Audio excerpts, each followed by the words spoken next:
Hello and welcome to another tutorial. This video is an extract from a lesson I taught a few weeks back, which gave an overview of my approach to writing two-step chords and bass lines. I've linked a free download of the MIDI for the chords and bass line and the bass patch in the description, and I'll directly link the splice stab presets as well, which you can load into Serum. I took inspiration from a few other videos from some other creators, so I'll link these below. If you're interested in lessons with me, you can contact me via email or Instagram or sign up to my Patreon. All the links are in the description. Sorry for the bad resolution as well. I use Zoom's recorder, so hopefully everything is at least legible. I've also done a few overdubs in places to make some of my explanations a little clearer. Our BPM is 128, and let's get into it.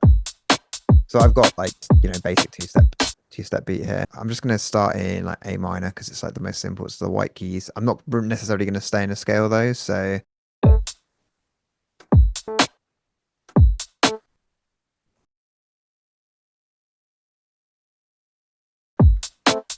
here I'm starting with a triad. A triad is a set of 3 notes stacked vertically in thirds, like a minor or major chord. yeah, start with the triad. I mean, you can always try like inversions of triads as well and stuff.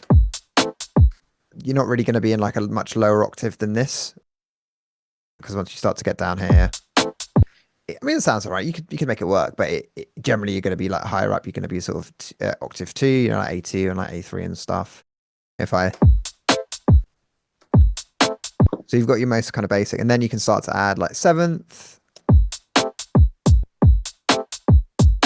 That'd be like a minor 7th. And then you can add like 9ths as well.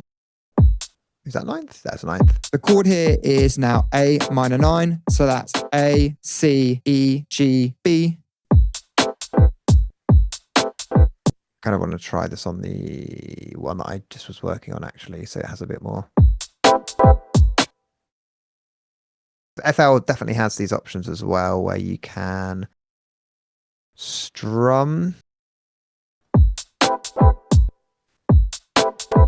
You can think about how to voice your chords when creating these patterns, and velocity will affect your voicings by emphasizing or de-emphasizing certain notes. You can make it almost sound more like a C chord if you go and you take like the A down, for example. But I think definitely it's kind of why it's useful almost to like play them in if you can for this style.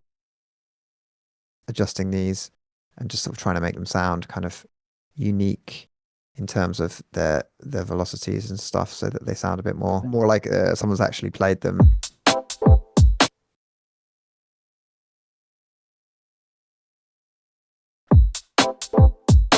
You could go for like, that sounds a bit rubbish, but I'm going to try and make this major as well. You can often just move these shapes around as well.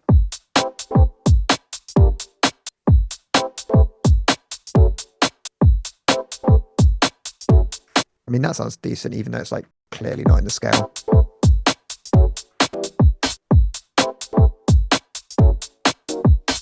Because they're like jazzy as well, there's almost like a danger of over-intellectualizing them a bit, because you're like, oh, these are weird chords that they're not super common in like broader electronic music, for example. Not to suggest that they aren't somewhat common, but they're not as common as, your ordinary triads, or even kind of, you'll see suspended chords sometimes, which actually work quite well.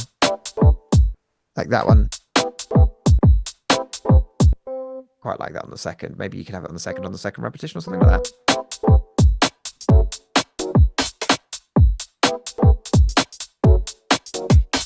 Maybe you can have that last one go up as well or something. Again, I haven't even done like the bass line yet. It's nice to have the scales up. So it's like, well, if I want to make it more in scale, maybe I'll make this like a major third instead. And obviously you get like a slightly different vibe.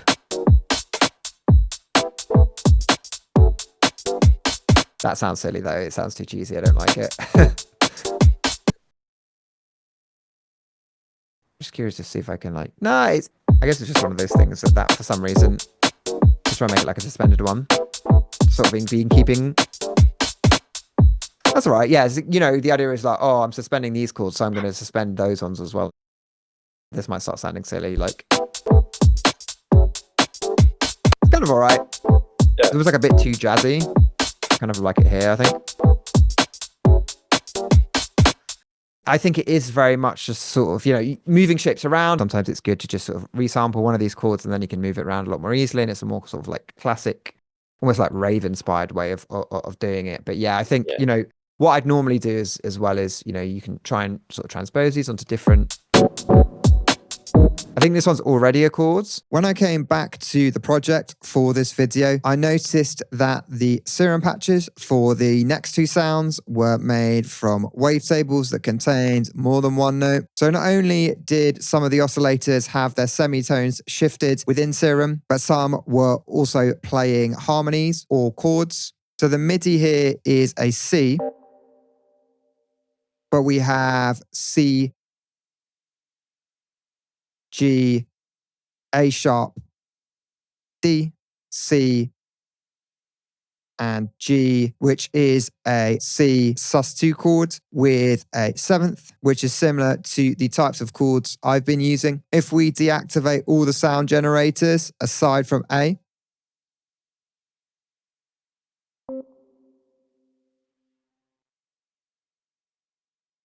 we have C, G, C, which is a chord of sorts.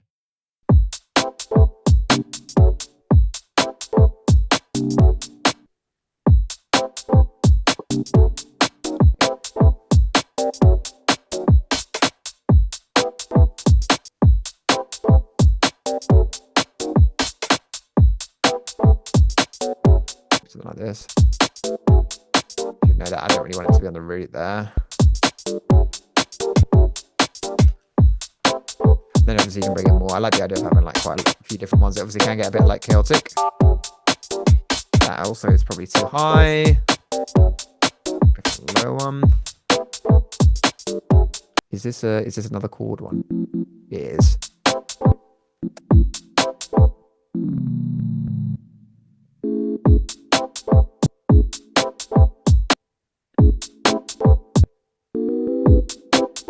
Try to do like layering now. I don't know if this is like. No, that's probably not. That could be good for like a variation of a section, but.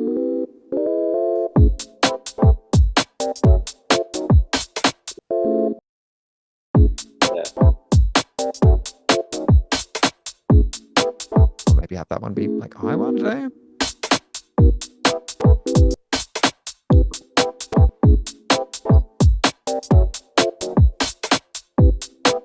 It's a bit too much in terms of.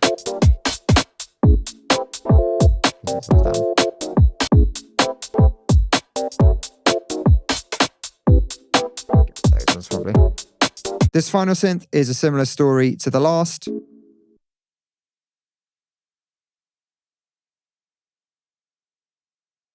Here we have A, C sharp, E, and G sharp, which is A major 7, with the MIDI note being an A. I've included the full MIDI of these chords in the downloads. I wanted to cover the theory in more depth here, but remember, when I'm composing, it's more of a trial and error process, as you can probably tell from the rest of the video. Now I'm adding the bass line.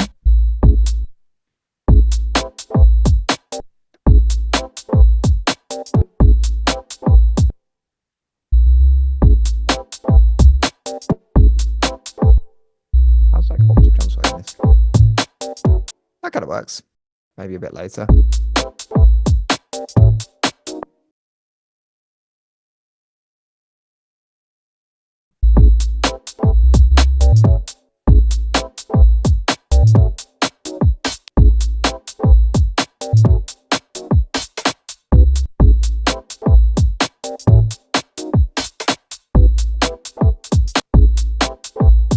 I was initially like do the bass line first, but you know, if you want the chord stabs to be the focus of the tune, then you kind of want to do the chord stabs first. I mean, it's helpful to have like a beat to do it with, obviously, like I've done here, and you could even just do what I've done and lay down like a, you know, splice loop and then sort of do it over that notes. That kind of works actually. I'm going to get rid of that one because that one sounds a bit silly. It feels like he's doing like a little chromatic thing. You know, you can kind of put it up an octave as well to like see how. maybe sounds a bit too chromatic. That sounds a bit too, I don't know, basic. Actually sounds right. Right here. I think it actually sounds better.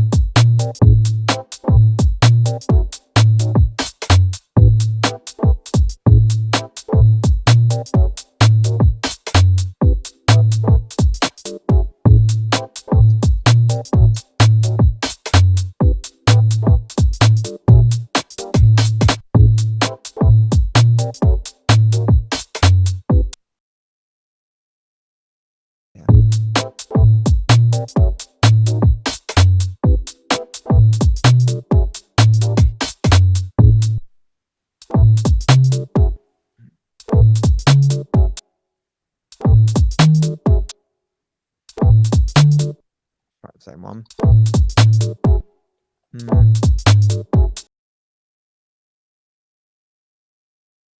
Like I said, I'm almost using the notes that aren't in the scale, as opposed to the ones that are.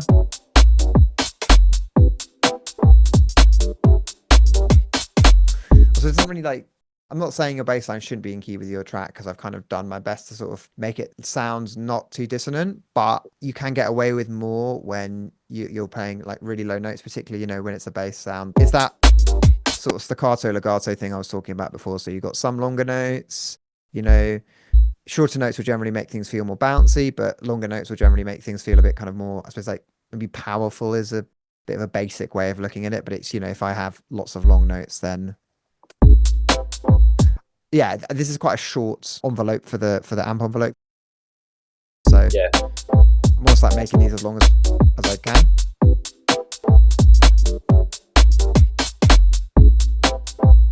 I'll try the jump again to see if that works.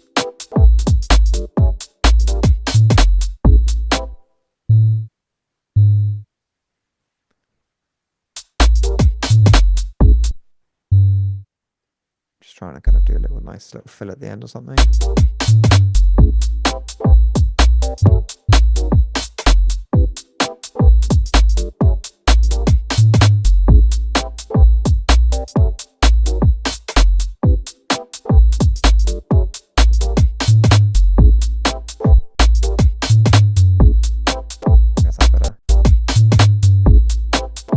Yeah, because you have that like little kind of like chromatic.